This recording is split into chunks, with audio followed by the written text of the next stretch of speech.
اب جن علماء کرام نے قرآن اور حدیث دونوں کو پڑھا یا جن حفاظ نے صرف قرآن کریم کو پڑھا، یہ دونوں اللہ کے کلام کو اپنے سینے میں رکھنے والے ہیں۔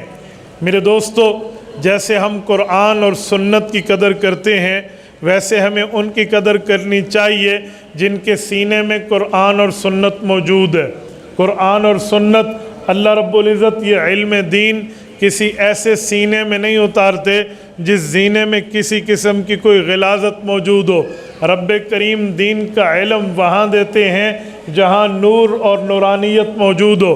میرے دوستو، عالم دین کی قدر آپ کے اور میرے لیے ایسے لازم ہے جیسے نبی پاک علیہ الصلوۃ والسلام کی قدر حضور پاک کے دور میں حضور پاک کے صحابہ کرتے تھے۔ بس فرق یہ ہے کہ وہاں نبوت تھی، یہاں نبوت کی وراثت ہے۔ وہاں نبوت تھی، یہاں نبوت کی نیابت ہے۔ وہاں نبوت تھی، یہاں نبوت کی خلافت کے طور پہ آگے چلنا ہے۔ اور یہ بات ذہن میں رکھیں، کوئی بندہ قرآن کریم پڑھے تو وہ قرآن کریم کے حفظ میں پیغمبر کا وارث ہے۔ اسی طرح وہ قرات کر کے اچھی قرات میں قرآن کریم اچھی آواز میں پیش کرے تو وہ پیغمبر علیہ الصلوۃ والسلام کے علم قرات میں پیغمبر کا وارث ہے۔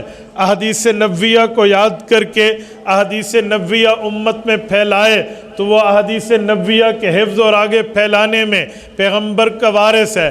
ایسے ہی کسی کے ذمے امامت و خطابت ہو تو وہ امامت اور خطابت کی نیابت کے واسطے سے پیغمبر کریم کا وارث ہے۔ حضور پاک موجود ہوتے، پیغمبر کریم خطبہ نکاح خود دیتے۔ اب جس عالم نے نکاح کا خطبہ دے کر نکاح کو منعقد کرانا ہے، وہ نکاح کے مسئلے میں پیغمبر کا وارث ہے۔ رسول اللہ صلی اللہ علیہ وسلم موجود ہوتے، وفات شدگان پر جنازہ خود پڑھتے۔ اب حضور پاک نہیں ہیں، جس امام نے ہمیں جنازہ پڑھانا ہے وہ پیغمبر علیہ الصلوۃ والسلام کا وارث اس جنازے میں ہے۔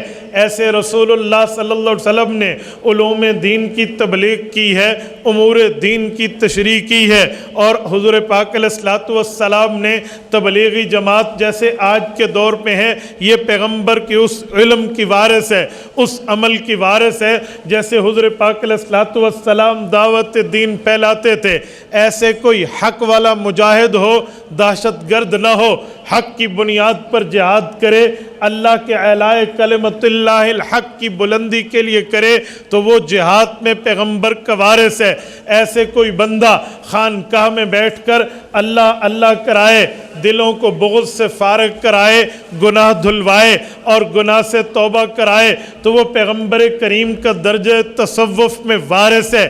ایسے ہی کوئی شخص ان تمام علوم دینیہ کو پڑھانے کے لیے مدرسہ قائم کرتا ہے، جیسے آپ اور ہم بیٹھے ہیں، وہ مدرسہ علم دین کا ہو، تحفیظ قرآن کا ہو، تجوید قرآن کا ہو یا حدیث پاک کی خدمت کا ہو، رسول اللہ صلی اللہ علیہ وسلم کا وہ علوم کی تشریح میں، علوم کی وضاحت میں، علوم کے پہنچانے میں پیغمبر کا وارث ہے۔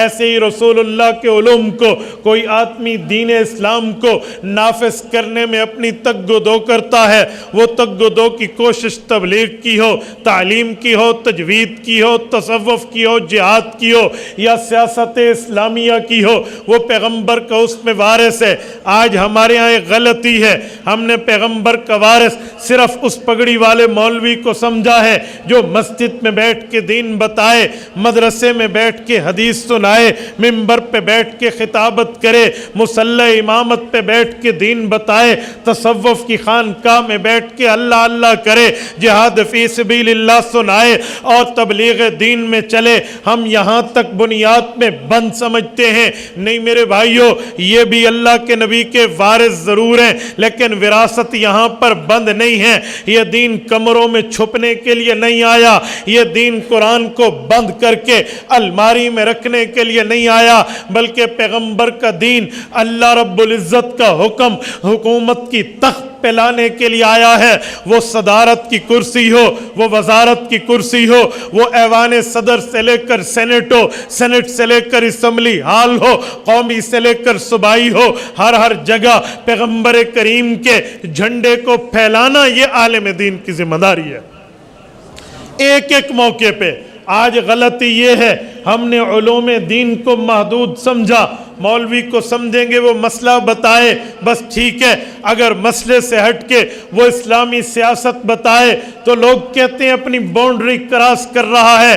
میرے سادے مسلمان بھائی، وہ باؤنڈری کراس نہیں کر رہا، وہ پیغمبر کی وراثت میں ہے۔ جس پیغمبر کا کلمہ تو نے پڑھا، جس پیغمبر کا کلمہ میں نے پڑھا، جس پیغمبر کا کلمہ ہم سب نے پڑھا ہے، اس پیغمبر نے ہمیں تبلیغ بھی دی ہے، تعلیم بھی دی ہے، تدریس بھی دی ہے، علوم بھی دیے ہیں، جہاد بھی دی ہے اور تصوف بھی دیا ہے، تو سیاست اسلامیہ بھی اسی پیغمبر کے دی ہوئی ہے۔ اور میرے دوستو، میں اسی پر ایک حدیث سنا کر اگلے جملے پر آتا ہوں۔ صحیح بخاری میں حدیث پاک موجود ہے، کتاب الانبیاء میں اللہ کے رسول کا فرمان ہے، باب ذکر بنی اسرائیل کے تحت حضرت ابو ہریرہ پیغمبر علیہ السلام کے مشہور صحابی حضرت عبد الرحمن بن صخر رضی اللہ عنہ ہیں، فرماتے ہیں رسول اللہ صلی اللہ علیہ وسلم نے جہاں دین کی اور باتیں بتائیں وہاں میں یہ بتایا، کانت بنو اسرائیل تسوسہم الانبیاء، فرمایا انبیاء کرام دین کو نافذ کرتے تھے بطور سیاست، تو یہ انبیاء کرام بنی اسرائیل سے دور چلا ہے۔ حضور پاک علیہ السلام نے جب یہ بتایا، صحابہ کرام نے سوالیہ نظروں سے اللہ کے رسول کو دیکھا تو پوچھا یا رسول اللہ ایسے سلسلہ چلا اب کیا ہے؟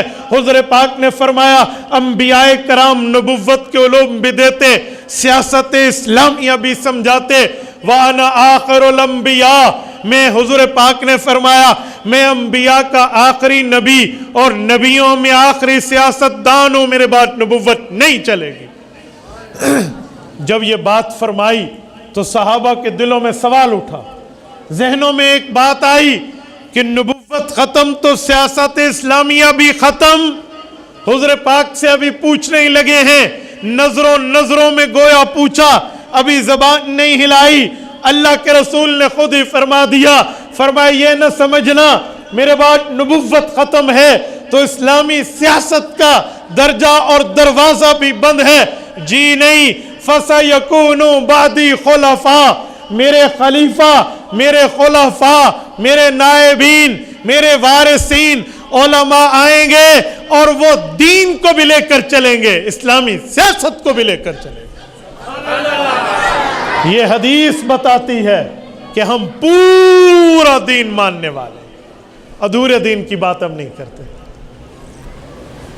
تو اسی لیے جس کے سر پہ دستار فضیلت سجے، جو محدث حدیث پاک سنائے، جو مبلغ تبلیغ سنائے، جو مجاہد جہاد فی سبیل اللہ کرے، جو خانقاہ کا شیخ طریقت اللہ اللہ سکھائے، یا جو اسلامی سیاست دان دین کو نافذ کرے، یہ سارے علماء پیغمبر کے وارث ہیں۔